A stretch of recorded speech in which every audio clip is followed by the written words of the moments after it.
बिस्मिल्लाहिर्रहमानिर्रहीम। जैसा कि मैंने पहले व्लॉग्स में आपको बताया था कि सीज़न 23-24 कमर्शियल बर्ड्स का सीज़न है, और उसी चीज़ को देखते हुए जितने भी पुराने फेंसियर्स हैं और इवन के जितने भी न्यू फेंसियर्स इस फील्ड में आए, इस हॉबी में आए, उन्होंने कमर्शियल बर्ड्स की तरफ ही फोकस किया और समझा कि यही एक ख़जाने की चाबी है जिसमें आप बहुत ज़्यादा प्रॉफिट कमा सकते हैं। नतीजतन जिन लोगों की बैकग्राउंड बर्ड्स की बर्ड कीपिंग के बारे में अच्छी नहीं थी, उनको अब मुश्किलात का सामना करना पड़ रहा है। और वो मुश्किलात इस तरह हैं कि जब उनके बर्ड ब्रीड कर गए हैं रेड आइस, तो रेड आई के जो चिक्स हैं उनकी फर्टिलिटी बहुत ज़्यादा हो रही है, वो मर रहे हैं। आपके पास अगर 90% से ज़्यादा सर्वाइवल रेट नहीं है बर्ड्स का, आपके जो चिक्स पैदा करते हैं बर्ड्स, तो इसका मतलब है कि आपके एवरी में कोई ना कोई मसला है और आपको उसको देखने की ज़रूरत है। तो इसी चीज़ को मद्देनज़र रखते हुए मैंने जो आज का व्लॉग बनाया है वो है survival of red eye chicks. तो अपनी वीडियो स्टार्ट करते हैं। व्यूअर्स, रेड आई बर्ड की सर्वाइवेबिलिटी के लिए हमें एक तो इमीडिएट कुछ ना कुछ करना पड़ेगा, जिसको हम कह सकते हैं कि शॉर्ट टर्म आपको मेजर्स लेने पड़ेंगे, और कुछ आपको मैं सजेस्ट करूंगा कि लॉन्ग टर्म मेजर्स क्या हो सकते हैं, ताकि मुस्तकबिल में आप इस किस्म की प्रॉब्लम का सामना ना करें। रेड आई एक वीक म्यूटेशन है जिसकी इम्यूनिटी सिस्टम या कुव्वत बर्दाश्त कम होती है, और इसके चिक्स की सर्वाइवेबिलिटी भी एक हमेशा से इशू रही है। इसीलिए हमेशा कहा जाता है कि जब भी आपने रेड आई बर्ड को अपने साथ जब आप पेयर करें उनको, तो उसको हमेशा एक ब्लैक आई बर्ड के साथ पेयर करें। यानी कि एक हमारे पास मेल फीमेल में से रेड आई होना चाहिए और दूसरा ब्लैक आई होना चाहिए। इससे जो चिक पैदा होता है उसका इम्यूनिटी सिस्टम ज़्यादा बेहतर होता है, उसके अंदर क़ुव्वत मदाफ़ियत ज़्यादा होती है बीमारियों के अगेंस्ट, और वो मुख्तलिफ़ कंडीशन में सर्वाइव बेहतर तरीके से कर सकता है। जब हम लोग मार्केट से बर्ड ख़रीदते हैं तो हम कभी भी नहीं पूछते कि कमर्शियल बर्ड के कि इनकी पेयरिंग क्या थी, इनके पेरेंट्स की पेयरिंग क्या थी। हमें बर्ड पसंद आ जाता है, किसी भी फैंसियर से लेना हो तो हम उसको उठा लेते हैं, उसको ले लेते हैं, लेकिन हमें ये नहीं पता होता कि ये क्या रेड टू रेड से पैदा हुआ था या रेड टू ब्लैक से हुआ था।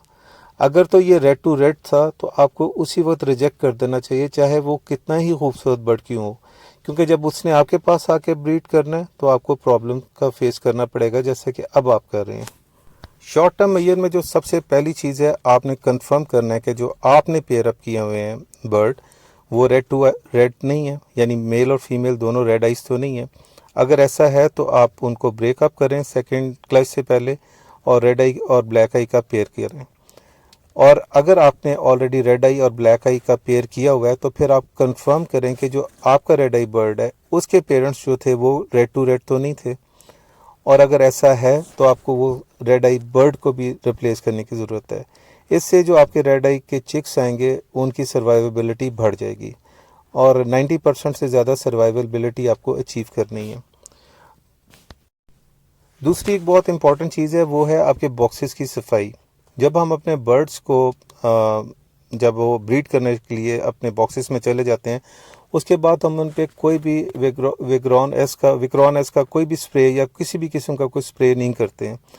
इवन के अंडे जब ले कर लेते हैं, आप उनके अंडों के ऊपर टिश्यू पेपर रख के तब भी विक्रॉन एस का हफ्ते में एक दफ़ा स्प्रे ज़रूर करें, क्योंकि आपने माइट्स को ख़त्म करना है। आप जो नेस्टिंग मटेरियल यूज़ कर रहे हैं वो चावल है, और जैसे घर में दाल चावल गंदम इसके अंदर कीड़े आ जाते हैं, नेस्टिंग मटेरियल के अंदर भी कीड़े आ जाते हैं। और जब आपके रेड आई के बच्चे पैदा होते हैं तो वो उनको काटते हैं, जिसकी वजह से उनकी जल्दी से मौत हो जाती है, जो कि आपको वैसे भी नज़र नहीं आता या पता भी नहीं चलता। तो आपने मेक श्योर करना है कि नेस्टिंग मटेरियल जो है उसके अंदर भी, यानी बॉक्सेस में भी आपने स्प्रे वीकली ज़रूर करना है। तीसरी चीज़ जो है वो है, हम अपने बर्ड्स को जो है वो सॉफ्ट फूड देते हैं। सॉफ्ट फूड में भी हम एग ब्रेड जो होता है वो सुबह से शाम तक पड़ा रहता है और उसमें भी बैक्टीरिया आ जाते हैं। तो सॉफ्ट फूड को भी आपने मेक श्योर करना है कि आपने जब देना है तो उसको 2 से 3 घंटे के बाद वहाँ से उठा लें।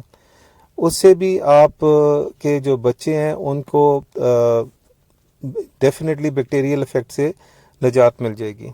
रेड आई चिक्स की सर्वाइवेबिलिटी के लिए एक और नुस्खा जो बहुत काबिल इत्माद है वो है कि स्पार्क लिक्विड मिलता है जो कि बर्ड्स के अंदर एक एनर्जी बूस्टर का काम करता है। अगर रेड आई चिक्स आपके पैदा हो जाते हैं बर्ड्स के, तो आप उनको एक कतरा जो है वो शुरू में स्पार्क का पिला दें, और ये अगर आप ऑल्टरनेटिव डेज में या हफ्ते में 3 बार भी कर लेंगे तो मेरे ख्याल में ये आपके बर्ड्स को वो एनर्जी बूस्ट दे देगा, जिसकी वजह से रेड आई के बच्चे जो हैं उनके सर्वाइबिलिटी आसान हो जाएगी। ये तो थे शॉर्ट टर्म मेजर्स, लेकिन लॉन्ग टर्म मेजर जो है वो आपको अपने पास खुद भी ऐसा काम करना है कि रेड आई के लिए मजबूत म्यूटेशंस आपके पास मौजूद होनी चाहिए। उसके लिए आपको ये ज़रूरी है कि अल्बाइनो रेड आई और ग्रीन फिशर का एक पेयर करें। अल्बाइनो रेड आई और ग्रीन फिशर का पेयर से फ़ायदा ये होगा कि ग्रीन एक वाइल्ड बर्ड है जो कि बहुत इम्यूनिटी के हिसाब से भी और उसकी ग्रोथ के हिसाब से भी बहुत आला दर्जे का बर्ड है। जब आप इसको पेयर अप करेंगे तो आपके पास जितने भी चिक्स आएंगे वो ग्रीन स्प्लिट ब्लू और स्प्लिट इनो होंगे। ये ग्रीन स्प्लिट ब्लू स्प्लिट इनो बहुत काम का बर्ड आपके पास आएगा, क्योंकि इसको जब नेक्स्ट टाइम आप रेड आई के साथ पेयर अप करेंगे तो आपके पास जितने भी अल्बाइनो रेड आइज आएंगे वो इम्यूनिटी के पॉइंट ऑफ व्यू से मजबूत होंगे।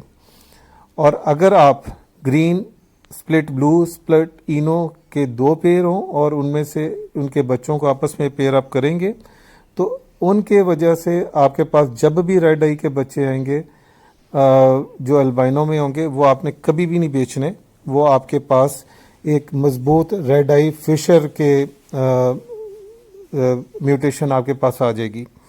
तो ये वो बर्ड है जिसको जब भी आप अपने पास पेयर अप करेंगे फ्यूचर के लिए रेड आई की प्रोडक्शन के लिए, तो आपको कभी भी किसी किस्म की नाकामी नहीं होगी और आपके रेड आई के चिक्स नहीं मरेंगे। तो short term and long term आपको दोनों पे काम करना है। मैं उम्मीद करता हूँ कि आपको मेरा ये व्लॉग पसंद आया होगा। मुझे अपनी आरा से ज़रूर मुस्तफ़ीद कीजिएगा, और अगर किसी और टॉपिक पे आप चाहते हैं तो मैं आपके लिए वीडियो बनाऊँगा। अल्लाह हाफिज़।